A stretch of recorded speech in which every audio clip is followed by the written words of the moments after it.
রাজবাড়ীর গোয়ালন্দ উপজেলার দৌলতদিয়ায় ফেরিতে ওঠার সময় নিয়ন্ত্রণ হারিয়ে পদ্মা নদীতে তলিয়ে গেছে সৌহার্দ্য পরিবহন নামের একটি যাত্রীবাহী বাস।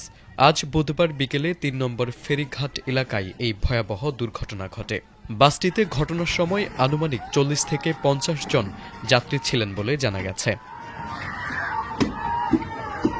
প্রত্যক্ষদর্শীদের বর্ণনা অনুযায়ী বাসটি ফেরিতে ওঠার মুহূর্তে চালক নিয়ন্ত্রণ হারিয়ে ফেললে মুহূর্তের মধ্যেই সেটি পদ্মা নদীতে পড়ে নিখোঁজ হয়।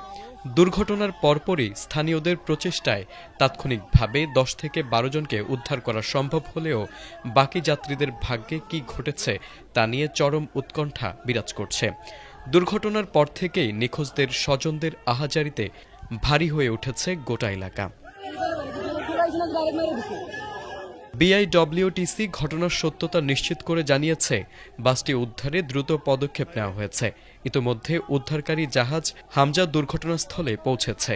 নিখোঁজ যাত্রীদের সন্ধানে ফায়ার সার্ভিসের ডুবুরি দল ও নৌ পুলিশের সদস্যরা যথাযথভাবে উদ্ধার অভিযান চালিয়ে যাচ্ছেন।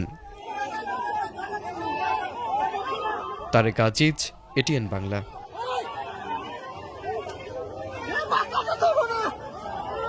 বহু মানুষ আছে তো বাসের ভিতরে।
নৌকা